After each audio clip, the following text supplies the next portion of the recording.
जय हिंद दोस्तों, स्वागत है आप सभी का मिस्टर एकेडमी जबलपुर में। रीजनिंग की इस महत्वपूर्ण श्रृंखला के अंतर्गत दोस्तों आज हम चर्चा करने जा रहे हैं सादृश्यता के विषय में। जी हाँ दोस्तों, एनालॉगी जिसे इंग्लिश में कहा जाता है और हिंदी में जिसे सादृश्यता कहा जाता है, आज हम उसी का अध्ययन करने वाले हैं। और आपको बता दें दोस्तों, यहाँ पर बहुत महत्वपूर्ण है कि रीजनिंग जो दो भागों में बटी हुई है, चाहे वह वर्बल सेक्शन हो या नॉन वर्बल सेक्शन हो, दोनों ही भागों में दोस्तों हमें सादृश्यता का अध्ययन करना होता है। यह ठीक वैसा ही है जैसे हम क्लासिफिकेशन को देखते हैं, यह भी दोनों भागों में है, सीरीज भी दोनों भागों में है, वर्बल में है, नॉन वर्बल में है। तो ठीक इसी तरीके से सादृश्यता अर्थात एनालॉजी या एनालॉगी, ठीक है, आप इसका अध्ययन दोनों भागों में ही करते हैं। तो यहाँ पर दोस्तों अभी जो हम देखने जा रहे हैं वह नॉन वर्बल सेक्शन के अंतर्गत देखने जा रहे हैं। और इसके विषय में दोस्तों आपको पहले ही बता दें, सादृश्यता का शाब्दिक अर्थ समानता होता है।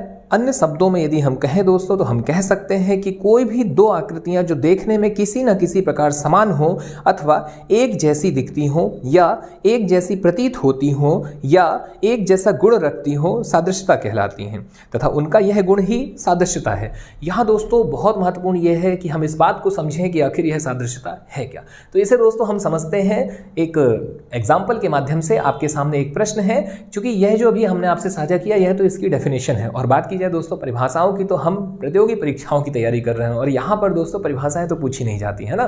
तो हमारा तो बस मूल उद्देश्य यह है कि हमें यह समझना चाहिए कि भाई प्रश्न कैसा आना है और इस प्रश्न को सॉल्व करने का तरीका क्या है, ठीक है।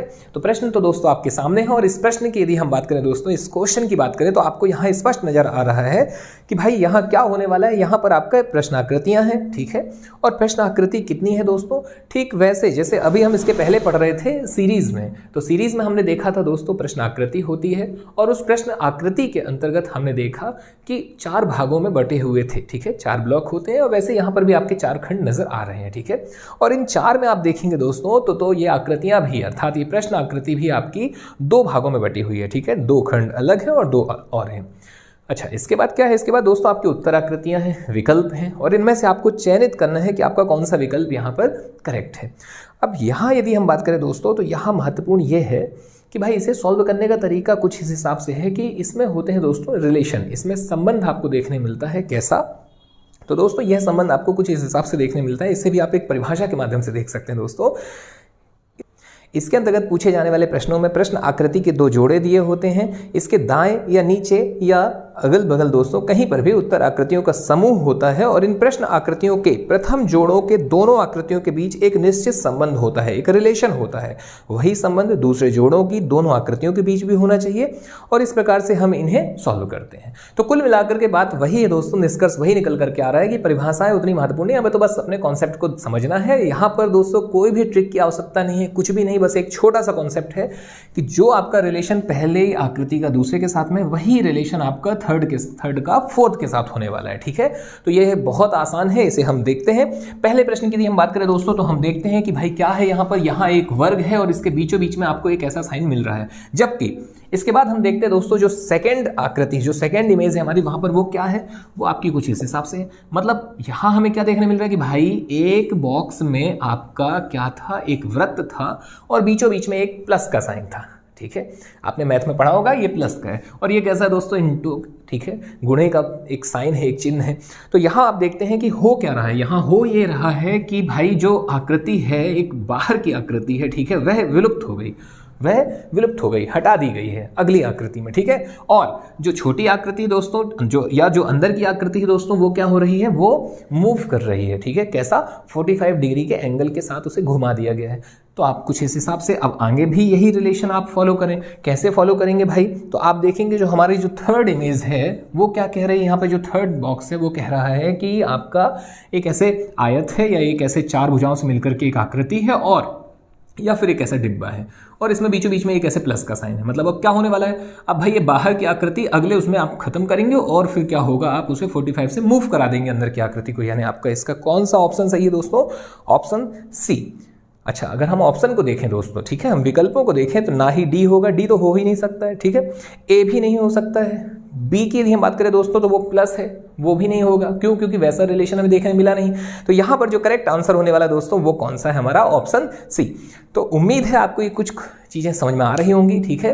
और आपको सारी ये व्यवस्थित जो एक सीरीज इसके पहले हमने पढ़ा और हमारी जो रीजनिंग की श्रृंखला है इसमें दोस्तों अब यह एनालॉजी टॉपिक या सादृश्यता टॉपिक जो है ये भी अब आपको समझ में आ रहा होगा कि वास्तव में इसमें हमें करना क्या है।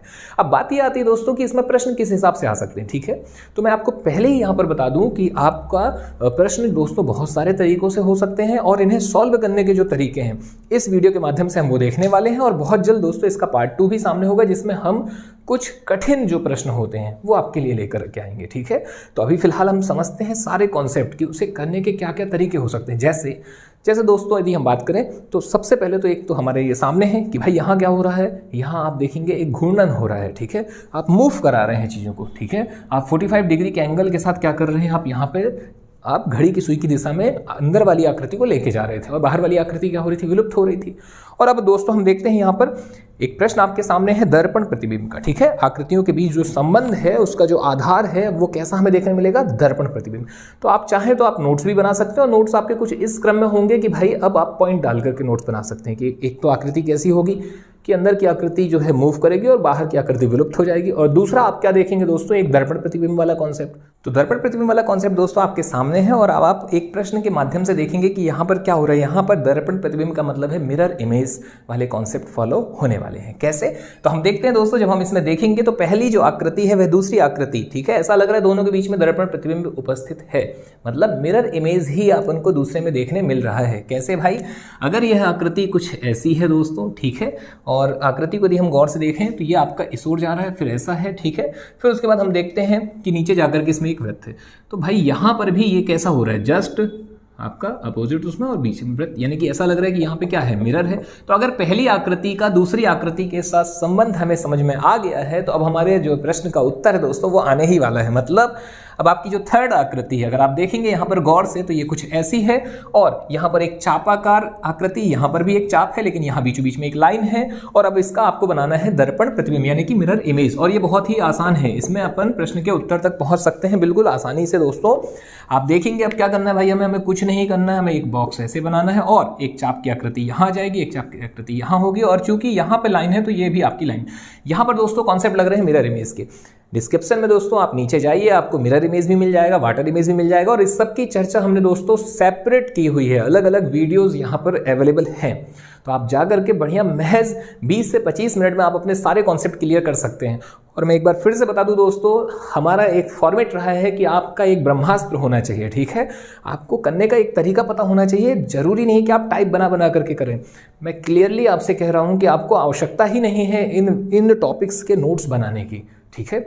लेकिन नोट्स जरूरी होते हैं रिवीजन के लिए। बाकी ये इतना इजी है, इतना ज़्यादा सिंपल है कि आप नहीं भी बनाएंगे तो काम चल जाएगा, पर बना लेंगे तो ज़्यादा अच्छा होगा। बनाने से ये हो जाएगा कि एक शॉर्ट नोट्स होते हैं रिवीजन के लिए काम आएंगे, तो नोट्स बनाने चाहिए। आगे बढ़ते हैं फिलहाल तो दोस्तों हम, तो इसका करेक्ट आंसर जो होने वाला है वो आपका होगा ऑप्शन बी यहाँ पर करेक्ट है। और हमने देखा कि ये कौन सा कॉन्सेप्ट लग रहा है, ये लग रहा है मिरर इमेज का। तो आपका ये भी एक नोट डाउन आप कर लीजिए। अगला, इसके बाद हम देखते हैं दोस्तों आप एक वाटर इमेज वाला क्वेश्चन भी देख सकते हैं यहाँ पर। अगला जो प्रश्न दोस्तों, इसमें वाटर इमेज वाले कॉन्सेप्ट आपके सामने आ रहे हैं। कैसे, तो यदि हम बात करें दोस्तों तो यहाँ पर आपको मिल रहा है एक तीर का निशान, ठीक है, पहली वाली आकृति में, और दूसरा आपको देखने क्या मिल रहा है इसी में साथ में एक ऐसी आकृति एस जैसी। अब अगला जो आपका ब्लॉक है दोस्तों उसमें आप देखेंगे तो अब क्या देखने मिल रहा है हमें देखने मिल रहा है एक ऐसा तीर और हमें देखने मिल रहा है दोस्तों क्या, एक ऐसी आकृति, ठीक है। एक आपकी कैसी आकृति देखने मिल रही है दोस्तों, ये, ठीक है। एक एस आपका कैसे देखने मिल रहा है दोस्तों, उल्टा। तो यहाँ पर जो है कौन सा कॉन्सेप्ट लग रहा है, ये लग रहा है वाटर इमेज वाला। अब जब इन दोनों के बीच में ये संबंध है पहली दूसरी आकृति के, तो निश्चित तौर से तीसरी आकृति का संबंध भी कुछ ऐसा ही होने वाला है। मतलब अगर आपका ऐसा त्रिभुज है और क्या है, नीचे की ओर तीर जा रहा है, तो मतलब अब क्या होने वाला है दोस्तों, त्रिभुज आपका उल्टा हो जाएगा और तीर आपका बाहर की ओर ऐसे आएगा।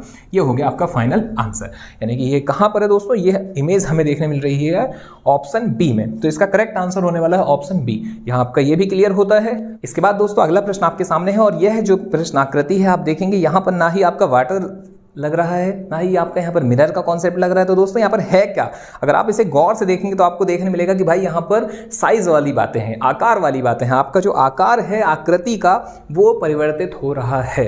कैसे, जो पहली वाली आकृति दोस्तों, जो पहला वाला ब्लॉक है उसको यदि आप देखेंगे दूसरे वाले ब्लॉक के साथ एक रिलेशन आप देखेंगे तो आपको देखने मिलेगा कि भाई जो पहली आकृति में है वो आकृतियां, दो आकृतियां, ठीक है। तो जो बड़ी आकृति है जो वो छोटी हो रही है, जो छोटी आकृति है वो बड़ी हो रही है। यानी कि आप इसमें गौर से देखें तो आपका एक सर्कल है, एक वृत्त है जो बड़ा हो गया है, और आपका जो एक चौकोर, एक डिब्बा था, एक बॉक्स था, वो छोटा हो चुका है। तो ठीक ऐसा ही फॉर्मेट आगे भी लगेगा। मतलब अब जो आपका त्रिभुज है दोस्तों वो छोटा हो जाएगा, और नीचे की ओर जो आकृति है, जो 5 भुजाओं से मिलकर के बनी आकृति है, वो बड़ी हो जाएगी। मतलब दोस्तों कहीं ना कहीं हमें ये देखने मिल रहा है भाई कि यहाँ पर अब क्या होने वाला है, कुछ ऐसी आकृति है, और इसके ऊपर आपको क्या देखने मिलने वाला है दोस्तों, आपको यहाँ पर एक त्रिभुज देखने मिलने वाला है। तो ऐसी आकृति आपको कहाँ मिल रही है दोस्तों, ये हमें देखने मिल रही है ऑप्शन सी में। तो इसका करेक्ट आंसर होने वाला है ऑप्शन सी। सी यहाँ पर दोस्तों करेक्ट है। फिर इसके बाद हम देखते हैं दोस्तों अपना अगला क्वेश्चन। अगला प्रश्न दोस्तों आपके सामने है, और इसमें आप देखेंगे तो यहाँ फिर से कोई कॉन्सेप्ट नहीं है, आपके मिरर और वाटर वाले फिर से नहीं है। मतलब अब यहाँ पर एक और कोई नया कॉन्सेप्ट है, और यहाँ अपन देखेंगे दोस्तों क्या हो रहा है। यहाँ पर आकृति देखते ही समझ में आ रहा है भाई कि यहाँ पर आपकी जो आकृतियां हैं उनकी जो संख्या है, मतलब जो लाइनें हैं उन संख्याओं में कमी हो रही है। कैसे, पहली आकृति में एक बॉक्स है दोस्तों जो 4 भुजाओं से मिलकर के बना हुआ है, जबकि जो दूसरी आकृति है उसमें यदि हम देखेंगे तो हमें त्रिभुज नजर आ रहा है जो कि 3 भुजाओं से मिलकर बनता है दोस्तों। तो 4 से कितना हो चुका है, 3, यानी एक भुजा की कमी आ चुकी है। तो अब ऐसे ही हम देखेंगे दोस्तों आगे वाले में, तो अब क्या बोल रहा है, अब वो कह रहा है कि मतलब आप गौर से भी देखेंगे तो सबसे पहले क्या दोस्तों, 1 4, फिर उसके बाद ये 3, इसका रिलेशन इसके साथ कैसा है, एक भुजा की कमी। अब भाई तुम हमें प्रश्न चिन्ह लगा करके यहाँ पर दे रहे हो कि आप यहाँ पर क्वेश्चन मार्क है, आपको बताना है कि इसमें कितनी रेखाएं आएंगी, जबकि इसके बाद वाले में कितनी आ रही है दोस्तों। गौर से यदि आप देखेंगे तो आपको देखने मिलेगा कि भाई 5 भुजाएं हैं। कितनी भुजाएं हैं, 5। तो सीधी सी बात है कि अगर यहाँ 3 थी और यहाँ 4 है, मतलब कितने, एक यहाँ पे दोस्तों ज्यादा होगी इस साइड में, ठीक है। तो अगर यहाँ पे 5 है तो इस साइड में क्या होंगी दोस्तों, एक ज्यादा होंगी, यानी 6। तो बस हमारा आंसर हमें मिल गया। जिस भी आकृति में 6 भुजा है वो आपका करेक्ट आंसर होगा। तो यहाँ पर दोस्तों ऑप्शन ए जो है वो आपका करेक्ट आंसर है। तो ये भी आपका एक टाइप क्लियर हुआ। ये टाइप है, टाइप का मतलब ये है कि भाई इसमें हमें क्या करना है, इसमें हमें नंबर ऑफ लाइंस जो है उन्हें काउंट करना है, यानी कि हमें रेखाओं की संख्या ज्ञात करनी है, संख्याओं को वहां पर गणना करनी है, उन्हें गिनना है, और उसके आधार पर अपन को आंसर तक पहुंचना है। तो ये भी एक टाइप क्लियर होता है। और इसके बाद दोस्तों अगला क्वेश्चन आपके सामने है। इसमें यदि आप देखेंगे तो क्या हो रहा है, एक छोटी आकृति है, फिर उसके बाद दूसरे वाले बॉक्स में आप देखेंगे तो वह आकृति बीचों बीच में है, और 2 नई आकृतियां आ रही हैं, यानी कि यहाँ पर आकृतियों की संख्याओं में परिवर्तन हमें देखने मिल रहा है। फिर आप तीसरी आकृति देखेंगे तो अब एक से बॉक्स है, यानी उसके पहले क्या था, पहले एक त्रिभुज है, एक ट्राइंगल है, और वह ट्राइंगल अब बीचों बीच में है, और ऊपर नीचे क्या हो रहा है दोस्तों, चौकोर डिब्बे आ रहे हैं। और अब आगे जब हम जाते हैं तो अब बीचों बीच में एक चौकोर डिब्बा आ गया, ठीक है, एक बॉक्स आ गया है, या एक आयत जैसी आकृति है, एक वर्ग जैसी आकृति, जैसे भी आप समझे, जो कुछ भी आप समझे दोस्तों, डजेंट मैटर, बस आपको ये आपके समझ में आना चाहिए कि भाई इसमें रिलेशन क्या वर्क कर रहा है, बस दैट्स इट, ठीक है। तो आप देखेंगे आगे अब क्या होने वाला है। अब आगे की कड़ी में दोस्तों वह छोटी आकृति बीचों बीच में शिफ्ट हो जाएगी, और ऐसी हमें आकृति नजर आ रही है सिर्फ और सिर्फ या तो बी में या तो डी में। ए भी नहीं हो सकता है, सी भी नहीं हो सकता है। तो अब यदि हम देखें दोस्तों बी और डी में कि करेक्ट आंसर क्या होगा, तो डेफिनेटली यहां पर करेक्ट आंसर है डी। अब डी क्यों है, यदि हम उसे परखें दोस्तों तो देखिए आप गौर से देखिएगा। सबसे पहले क्या हो रहा था भाई, सबसे पहले एक ट्राइंगल है, ये हो गया। फिर अगली आकृति में क्या हो रहा है, ट्राइंगल तो है लेकिन ऊपर नीचे पे आप देखेंगे तो ऐसे 4 आकृति की एक भुजा है, ठीक है, 4 भुजाओं से मिलकर बनी एक आकृति है, यानी यहाँ पे 3, और फिर इसके बाद सामने वाले में भी 3, और ऊपर नीचे दोस्तों क्या हो रहा है, एक एक की वृद्धि, यहाँ 4 और यहाँ 4। अब ऐसा ही कुछ रिलेशन हमें देखने मिलेगा तीसरे वाले का चौथे वाले के साथ, ठीक है। तो थर्ड ब्लॉक में आप देखेंगे दोस्तों तो क्या हो रहा है, 4 भुजाओं से मिलकर बनी हुई है, 4, सामने वाले में भी 4 ही होगा, यानी कि यही होगी, और ऊपर नीचे क्या होगा, 1 की वृद्धि 5, और नीचे भी 1 की वृद्धि यानी कि 5, यानी क्या दोस्तों, आपका कुछ ऐसा सेफ यहाँ देखने मिलेगा। तो ये आपका करेक्ट आंसर होता है। तो इस तरीके से दोस्तों हम देखेंगे कि ऐसा हमें देखने मिल रहा है सिर्फ और सिर्फ ऑप्शन डी में। तो यहाँ पर डी जो है दोस्तों वो हमारा करेक्ट आंसर होगा। तो अगला प्रश्न दोस्तों आपके सामने है, और इस क्वेश्चन में आप देखेंगे तो यहाँ पर हमें देखने मिल रहा है आकृतियों का घूर्णन। घूर्णन का मतलब होता है दोस्तों रोटेशन ऑफ द फिगर, ठीक है। तो जब आप देखेंगे कि जो फिगर है वो रोटेट हो रहा है, यानी यहाँ पर जो आकृति है उसमें घूर्णन हो रहा है, या घूर्णन दोस्तों ठीक वैसा ही है जैसे हमारी पृथ्वी अपने अक्ष पर घूर्णन करती है, या हमारी पृथ्वी सूर्य के परितः भ्रमण करती है, घूर्णन करती है। घूर्णन ठीक वैसा ही है। तो इसमें हम देखेंगे दोस्तों जो आकृति है वह पहले कैसी है, एकदम स्ट्रेट, ठीक है। उसके बाद ये क्या हो रही है दोस्तों, 45 डिग्री से 45 डिग्री के एंगल से दोस्तों ये कहाँ जा रही है, मूव कर रही घड़ी की सुई की दिशा में, यानी कि क्लॉकवाइज, यानी कि दोस्तों दक्षिणावर्त दिशा में, ठीक है। तो यहाँ पर जब आप देखेंगे तो यह जो मूवमेंट है ये जो है किस आकृति का आपका कैसा है, एक एंगल है, और यह एंगल कैसा है 45 डिग्री का। मैंने दोस्तों अपने जितनी भी वीडियोस हैं जहाँ जहाँ आवश्यकता हुई है क्लॉकवाइज एंटी क्लॉकवाइज वो सब समझाया हुआ है, ठीक है।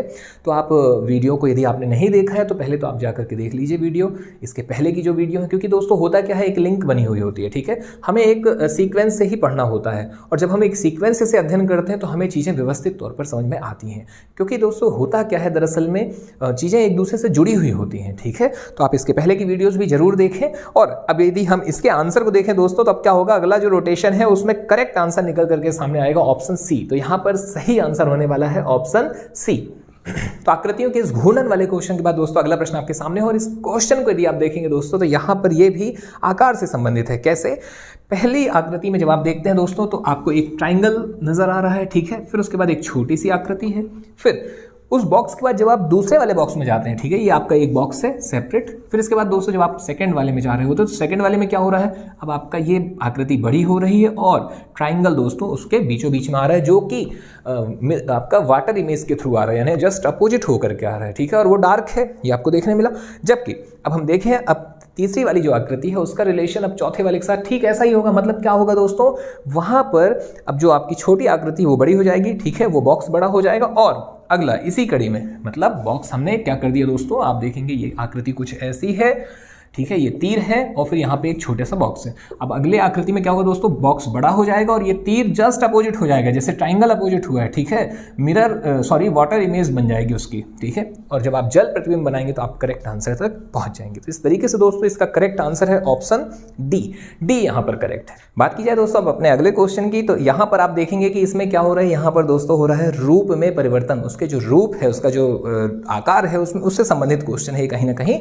तो आप एक पाएंगे कि भाई पहले एक आकृति है, सिर्फ ट्राइंगल है, ठीक है, तीन भुजाओं से मिलकर, तीन लाइनों से मिलकर बनी एक आकृति, और इसके बाद ये चार आपकी जो लाइनें हैं वो आगे जा रही हैं। लेकिन अब जो तीसरी आकृति, वहां पर क्या हो रहा है, पहली आकृति का जो भी डायग्राम है वो आपका क्या हो रहा है दोस्तों, वो इमेज, वो फिगर जस्ट डबल हो रही है। तो अब क्या होगा, अब दूसरी वाली जो है वो चौथे वाले में जाकर के डबल हो जाएगी। तो यहां पर दोस्तों जो करेक्ट आंसर होगा वो होगा ऑप्शन डी। उम्मीद है आपको सारे प्रश्न यहां पर प्रॉपर तरीके से समझ में आ रहे होंगे। यदि नहीं आ रहे हैं तो तनाव मत लीजिएगा, आप गधे बिल्कुल नहीं है, ठीक है। दरअसल में क्या है, समझ की कमी हो सकती है, ठीक, क्योंकि कॉन्सेप्ट क्लियर नहीं है, क्योंकि हमने उसे पहले कभी पढ़ा नहीं है, तो कहाँ से हमारे आंसर सही आएंगे भाई, स्वाभाविक सी बात है। तो आप 2 मिनट पीछे जाइए वीडियो में, उसे एक बार फिर से सुनिए और डेफिनेटली आपको समझ में आएगा, ठीक है। क्योंकि देखिए क्या है, समस्या यदि है तो समस्या का समाधान होना जरूरी है, और ऐसी कोई समस्या है ही नहीं जिसका समाधान ना हो पाए, चाहे वह कैसी भी समस्याएं हो, व्यक्तिगत जीवन से हो, सामाजिक जीवन से हो, राजनीतिक पहलू हो, या मान लीजिए आर्थिक तौर पर समस्याएं हैं, आपकी हर समस्या का निदान है, ठीक है। तो फिर रीजनिंग कौन सी बड़ी समस्या है, निश्चित तौर पर इसका भी समाधान है। आप बस 10 मिनट पीछे जाइए इस वीडियो पे, ठीक है, और उसे फिर से देखिए, आपको डेफिनेटली समझ में आएगा। तो बात की जाए दोस्तों अपने अगले प्रश्न की इसी कड़ी में, तो अगला क्वेश्चन आपके सामने है, और यदि इस प्रश्न को दोस्तों हम देखें ध्यान से यहाँ पर, तो हमें देखने मिलेगा कि भाई जो पहली आकृति है उसमें दूसरी आकृति में क्या हो रहा है। तो आप देखेंगे कि यहाँ पर एक रोटेशन हो रहा है, ठीक है, और आकृतियाँ कम हो रही हैं। यानी आप देखेंगे यदि इसे गौर से दोस्तों, तो हो क्या रहा है, ऐसे 3 लाइनें हैं, ठीक है। अब ये 3 लाइनें रोटेट हो रही हैं, और कितनी बचती हैं दोस्तों, 2 बचती हैं यहाँ पे। कैसे, तो इसमें आपने जब देखा पहले वाले में, तो यहाँ पर एक गोला है, एक गोला यहाँ है और एक गोला यहाँ पर है। अब ये पहली आकृति कम हो गई, अब और क्या हो रहा है दोस्तों, इनका रोटेशन हो रहा है घड़ी की दिशा में, दक्षिणावर्त दिशा में, ठीक है, क्लॉकवाइज। अब जब ये रोटेट होंगी तो क्या होगा, ये वाली आकृति जब ऐसे खड़ी होगी दोस्तों, ठीक है, ये आपकी यहाँ पहुँच गई, क्योंकि ये वाली तो अब क्या हो चुका है, एंड हो चुकी है, 3 में से 1 कम हो चुकी है, ठीक है, अगली आकृति में। अब जब ये यहाँ पहुँची दोस्तों, यानी ये जो आपकी हॉरिजॉन्टल है, जब ये वर्टिकल हुई, जो आपकी क्षैतिज रेखा है, जब ये ऊर्ध्वाधर हुई, तो क्या हुआ दोस्तों, ये आपका आकृति आगे नीचे और ये वाला कहाँ रहा, ऊपर। तो ऐसा ही हमें देखने मिल रहा है कहाँ पर दोस्तों, हमारी पहली आकृति में। दूसरी चीज़ दोस्तों क्या हो रहा है, ये डार्क हो रहे हैं, चलो अच्छी बात है, डार्क तो हम कर ही देंगे, ठीक है। तो डार्क ये कर दिया हमने, आउटसाइड वाला जो है वो डार्क हो जाता है, और जो आउटर वाला पोर्शन है, जो इनर वाला है, जो अंदर की जो आकृति है दोस्तों, वह कैसी है, वह आपका अभी भी ब्लैंक है, ठीक है, खाली है। और जब हम बात करते हैं दोस्तों, अब हम अगले वाली आकृति को यदि देखते हैं यहाँ पर, ठीक है, ये पहला बॉक्स था, ये दूसरा बॉक्स है। और अब जा रहे हैं हम तीसरी वाली आकृति में। तीसरी आकृति को जब हम यहाँ पर देखते हैं दोस्तों तो हम पाते हैं यहाँ पर लाइनें ऐसी खड़ी हुई हैं, ठीक है, 3 लाइनें हैं। बीचों बीच में आप पाएंगे ऐसे बॉक्स है ऐसे, ठीक है, और यहाँ पर भी है। अब इसके बाद जब हम देखते हैं दोस्तों अब आगे क्या होने वाला है, तो अब डेफिनेटली आगे इसमें भी होगा आपका ठीक ऐसे ही रोटेशन, यानी कि घड़ी की दिशा में। तो जब आप घड़ी की दिशा में यहाँ दोस्तों यहाँ पर रोटेशन करते हैं, ठीक है, और एक कम करके करेंगे, यानी एक आकृति दोस्तों यहाँ पर क्या हो जाएगी, कम हो जाएगी। तो जब आप ऐसे रोटेशन करते हैं तो आप पाएंगे दोस्तों यहाँ पर कि आपके ऑप्शन में केवल एक ही है जो नजर आ रही है, ठीक है। कौन सी आकृति है, ऑप्शन डी। तो यहाँ करेक्ट आंसर होने वाला है दोस्तों डी, ठीक है। अगला प्रश्न दोस्तों आपके सामने है और यहाँ पर जब आप देखते हैं तो आप देखेंगे कि आकृति की जो रेखाओं की संख्या है इनमें वृद्धि हो रही है। वह कैसे, तो भाई पहली वाली जो आकृति उसमें आप पाएंगे कि एक ट्राइंगल है, एक त्रिभुज है, 3 आकृतियां हैं, ठीक है, 3 ही भुजाएं हैं और ये आगे जाकर के क्या हो जाती है दोस्तों, नेक्स्ट वाले में 5 हो जाती हैं, ठीक है। ऐसे ही दोस्तों उसके पहले 4 हैं और अब 4 से हो जाएंगी 6, यानी कि यहाँ पर करेक्ट आंसर होने वाला है ऑप्शन सी। इसके बाद हम बात करते हैं दोस्तों हमारे अगले प्रश्न की, और अगला प्रश्न जो है वो आपका जो एक टाइटल होगा कि भाई हम बात किस पे कर रहे हैं, ठीक है, मिरर है, वाटर है, कौन सा कॉन्सेप्ट वहां पर फॉलो हो रहा है। जब आप नोट्स बना रहे होंगे तो जरूरी होगा लिखना।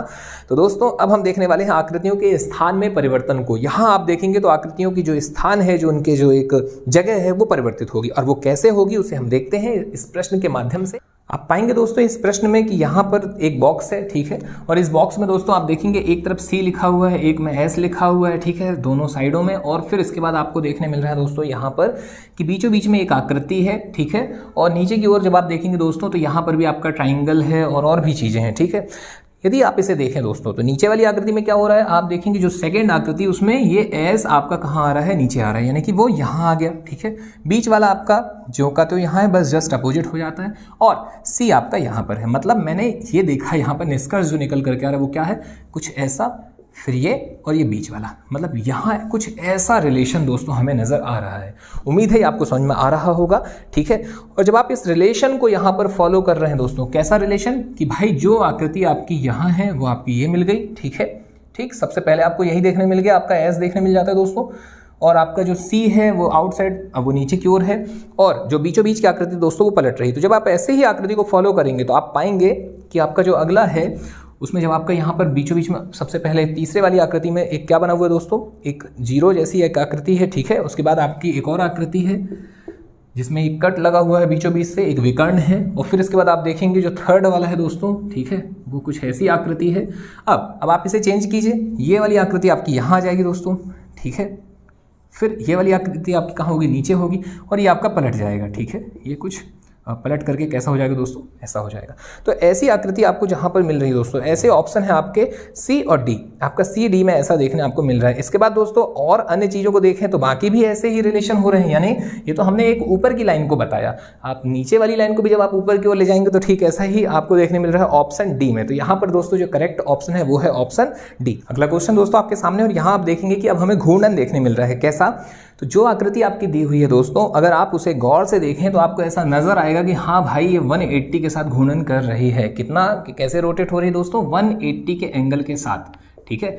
इसे जस्ट आप रोटेट कर दीजिए, ये लीजिए, अब ये कहाँ जाएगा, ये वाला तीर दोस्तों जाएगा इस साइड, ठीक है, और आपका ये भी क्या हो जाएगा दोस्तों, रोटेट हो जाएगा।